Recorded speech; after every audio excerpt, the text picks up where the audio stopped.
Bismillahirrahmanirrahim. Assalamualaikum warahmatullahi wabarakatuh. Perkenalkan, kami dari kelompok 2 Fikih kelas 10-2, yang mana dalam video ini kami akan menyampaikan tentang 3 hal. Yang pertama adalah tentang ijarah, yang selanjutnya akan dijelaskan oleh Mirza Abdi Noval. Yang kedua adalah tentang jualah, yang selanjutnya akan dijelaskan oleh Rash dan Muhammad Badran. Dan yang terakhir, yang ketiga adalah tentang merubah, yang selanjutnya akan dijelaskan oleh saya sendiri, Tulus Laifah Husna. Dalam praktik ijarah di era modern ini, kerap kali kita temui masalah kontekstual, misalnya adalah penyalahgunaan hak pengguna ataupun ketidakjelasan ruang lingkup objek akad. Nah, contoh kejadian nyatanya dapat kita lihat pada kejadian sewa menyewa antara PT Gudang Garam dan salah satu warga kota Kediri, yaitu Pak Dadang Heri Susanto, di mana dalam kejadian ini Pak Dadang menyewa lahan yang dimiliki oleh PT Gudang Garam, namun ternyata PT Gudang Garam justru memaksa pemotongan lahan oleh Pak Dadang sebelum kontrak tersebut berakhir. Nah, mereka juga mengajukan argumen bahwa mereka memiliki hak atas meminta pengosongan itu. Nah, penyelewengan akad ijarah dalam hal ini adalah karena mereka melanggar, pihak PT Gudang Garam melanggar perjanjian akad yang sudah ditetapkan di awal perjanjian sewa menyewa.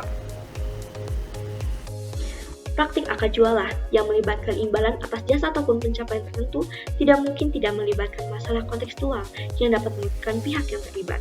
Salah satu kejadian nyatanya dapat kita lihat pada kejadian kerjasama borongan pembuatan rumah di Padang Matinggi, di mana kejadian ini ada seorang pihak pemilik rumah yang menawarkan imbalan kepada tukang bangunan melalui akad jualah. Namun terjadi beberapa permasalahan. Yang pertama, imbalan yang tidak jelas. Pihak pemilik rumah tidak menawarkan imbalan yang jelas. Yang kedua, pembayaran di awal, di mana ada pekerja yang dia meminta pembayaran sebelum dia menyelesaikan pekerjaannya. Kalau disesuaikan dengan aturan kaidah akad jualah yang sebenarnya, mestinya pekerja meminta pembayaran setelah dia selesai melakukan pekerjaannya. Lalu yang terakhir, imbalan tidak sesuai kesepakatan. Adanya ketidakadilan bagi setiap pekerja setelah dia menyelesaikan pekerjaannya. Lalu yang terakhir, masalah kontekstual akan merubah.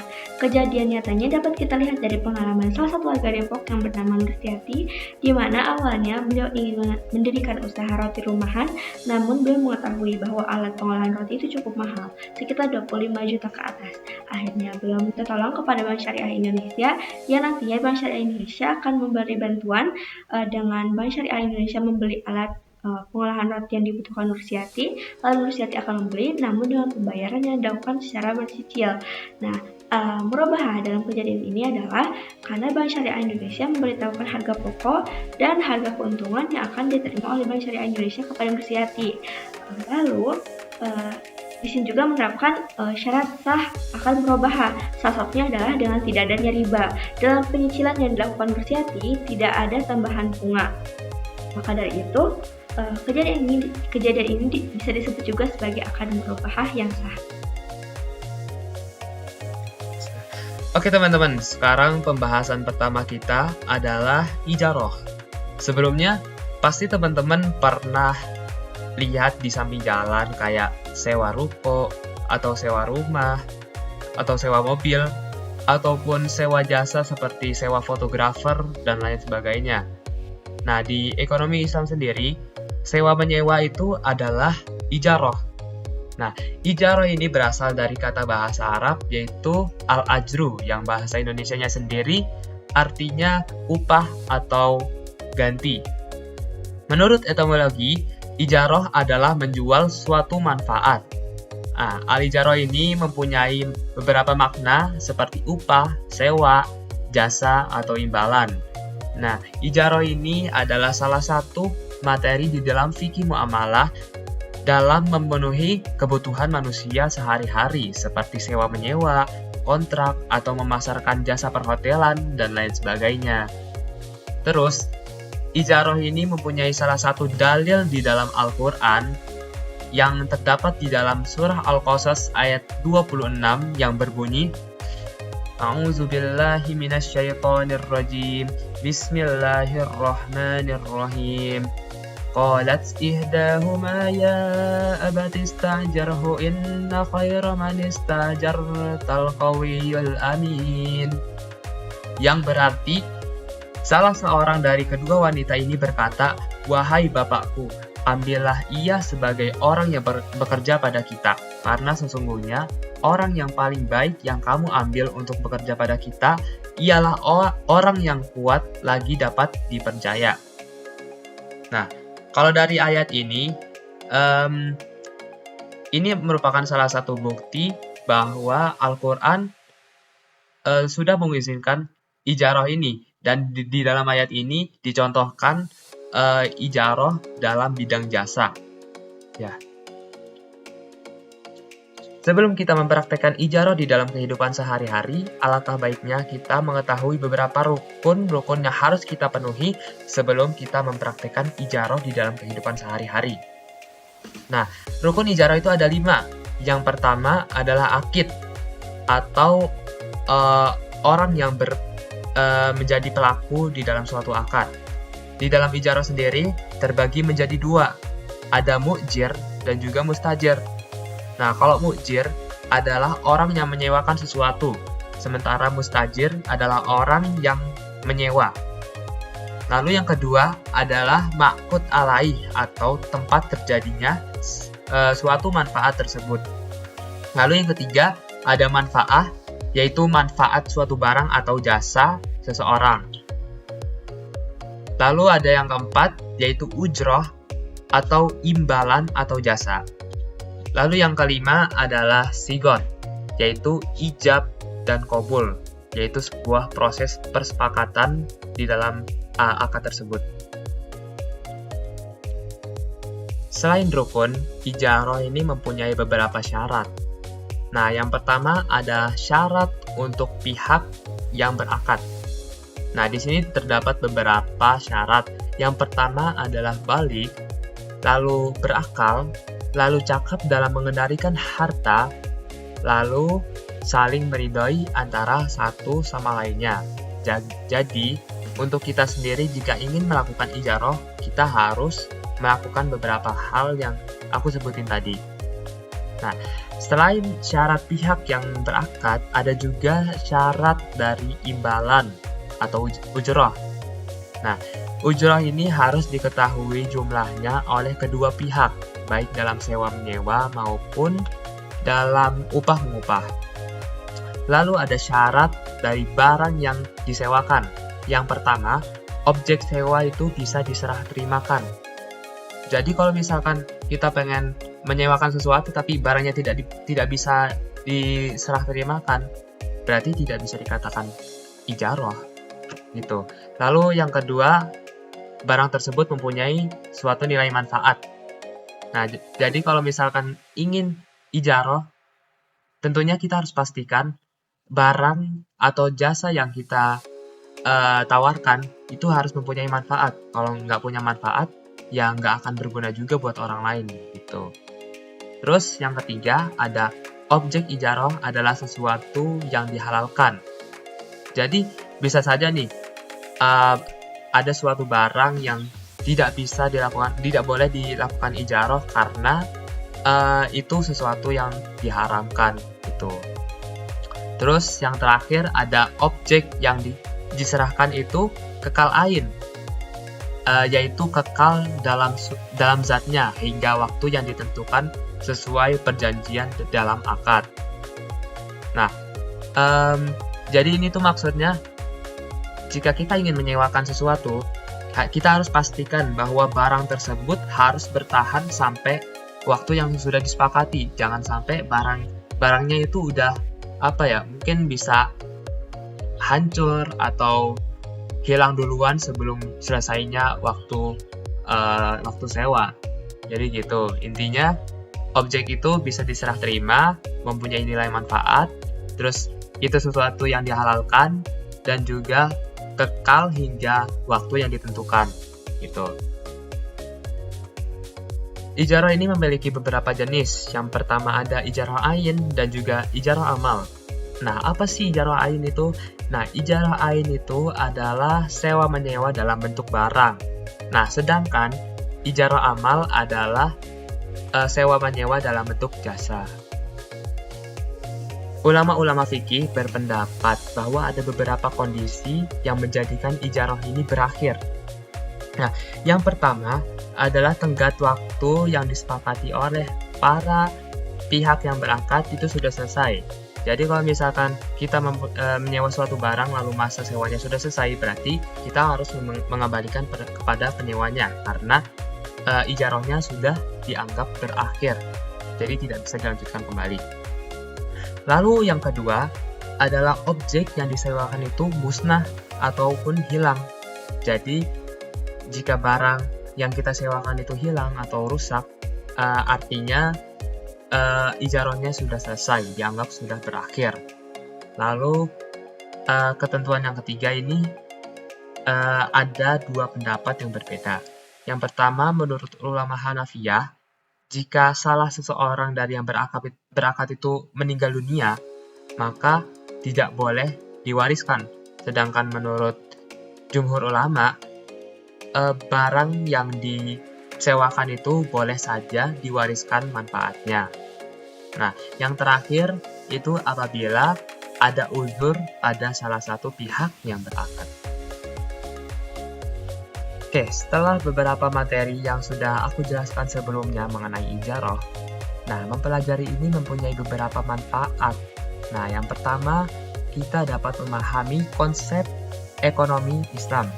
Nah, jadi dengan mempelajari ijaroh ini dapat membantu kita memahami prinsip-prinsip ekonomi syariah yang adil, transparan, dan juga bebas dari riya. Nah, tentunya ini sangat penting sekali dalam sistem keuangan dan perbankan syariah. Lalu manfaat yang kedua, kita bisa mengetahui hukum sewa-menyewa menurut Islam, sehingga kita dapat melakukannya di dalam kehidupan sehari-hari. Jadi kita tidak mengalami kesalahpahaman lagi, dan juga dapat melakukan sewa-menyewa itu dengan benar, dan tidak menyimpang dari syariat Islam. Lalu yang terakhir, sangat bermanfaat bagi kita yang ingin mendirikan suatu wirausaha. Nah, pasti dari kita masa depan nanti ingin mengadakan bisnis sewa-menyewa kan.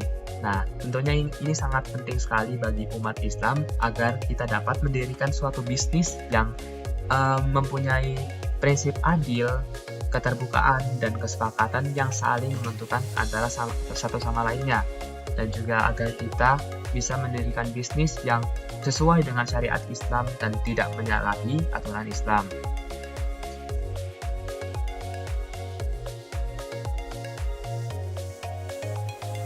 Yang pertama, apa sih pengertian jualah?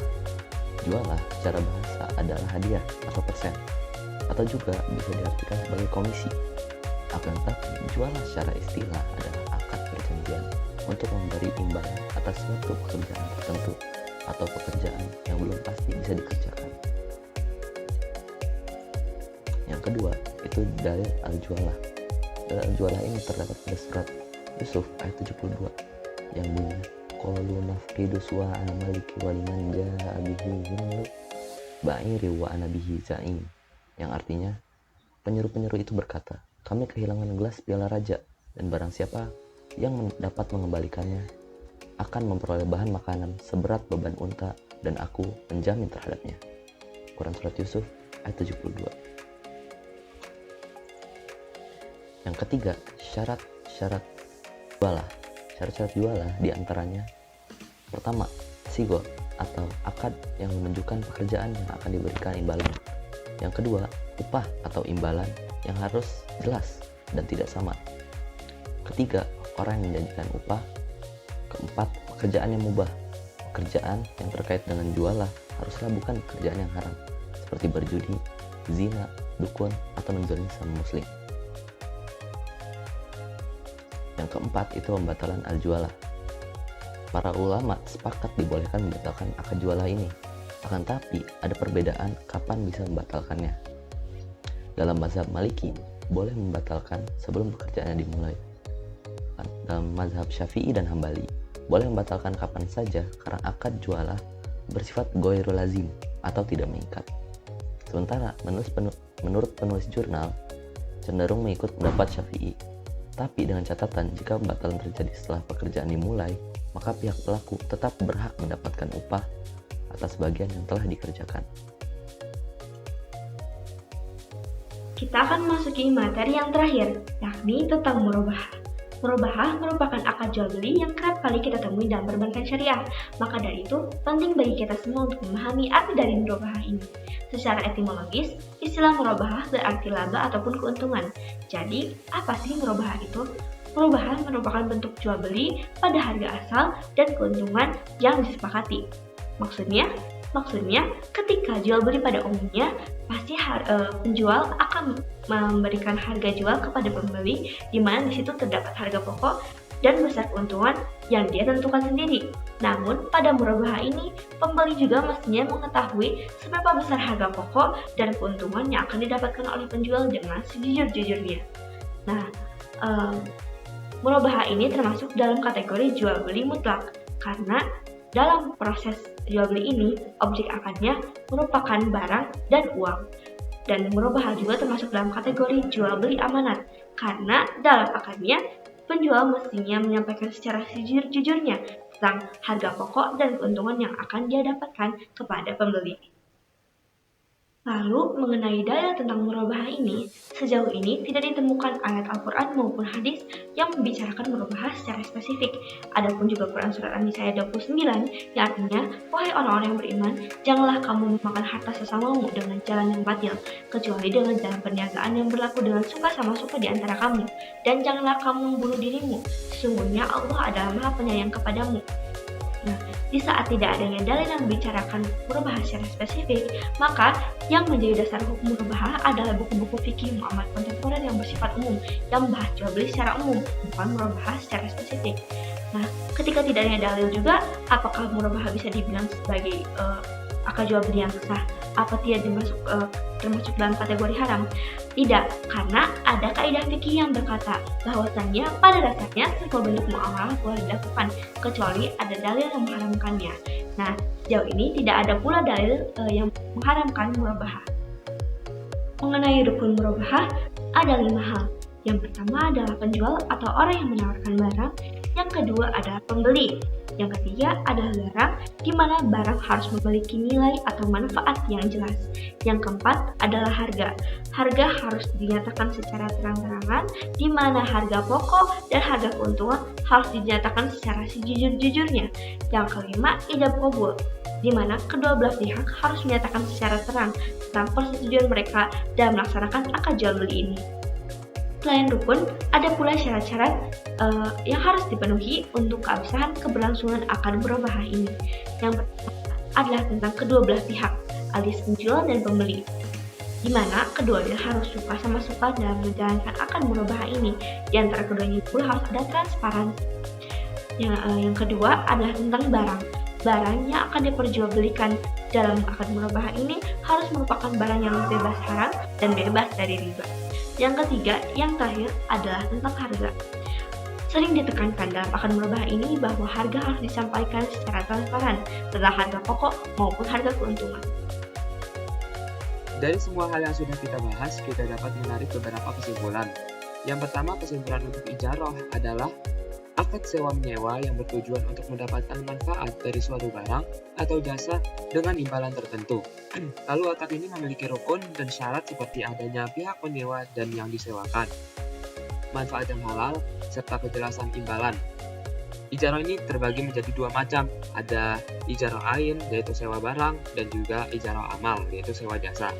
Nah, akad ini dapat berakhir karena adanya masa sewa habis, barang rusak, salah satu pihaknya wafat, atau ada uzur tertentu. Lalu untuk kesimpulan ju'alah adalah akad pemberian imbalan atas suatu pekerjaan tertentu, baik pekerjaan itu sudah pasti maupun belum pasti hasilnya. Jualah ini didasarkan pada kejelasan imbalan, pekerjaan yang halal, serta kebebasan membatalkan akad karena sifatnya yang tidak mengikat. Ulama berbeda pendapat dalam waktu pembatalan, namun sebagian tetap memberikan hak upah jika pekerjaannya sudah sebagian dilakukan. Lalu yang terakhir, kesimpulan untuk murabahah adalah akad jual beli dengan menyebutkan harga pokok barang dan tambahan keuntungan yang disepakati antara penjual dan pembeli. Murabahah menekankan pada prinsip keterbukaan, kejujuran, dan kerelaan antara kedua belah pihak. Nah, akad ini harus terbebas dari unsur riba dan dilakukan dengan ridho bersama. Jadi, secara umum, ketiga akad ini mencerminkan prinsip-prinsip keadilan, transparansi, dan kerelaan dalam Islam, serta bertujuan untuk mendorong kita dalam bertransaksi yang halal dan bermanfaat bagi semua pihak. Dari pembahasan tentang ijarah, jual dan murabahah, kita bisa melihat bahwa Islam mengajarkan kita selalu bertransaksi dengan jujur, adil, dan saling menguntungkan. Maka marilah kita jadikan pemahaman ini sebagai bekal untuk berhati-hati dalam bermuamalah, tidak hanya untuk keuntungan dunia, tapi juga bentuk ketaatan kepada Allah Subhanahu wa Ta'ala. Mari kita biasakan diri kita untuk menghindari riba, ketidakjelasan, atau gharar, dan penipuan, serta memilih akad-akad yang sesuai syariat. Dan begitu insya Allah setiap transaksi kita bernilai ibadah. Mungkin sekian dari kami. Terima kasih. Wassalamualaikum warahmatullahi wabarakatuh.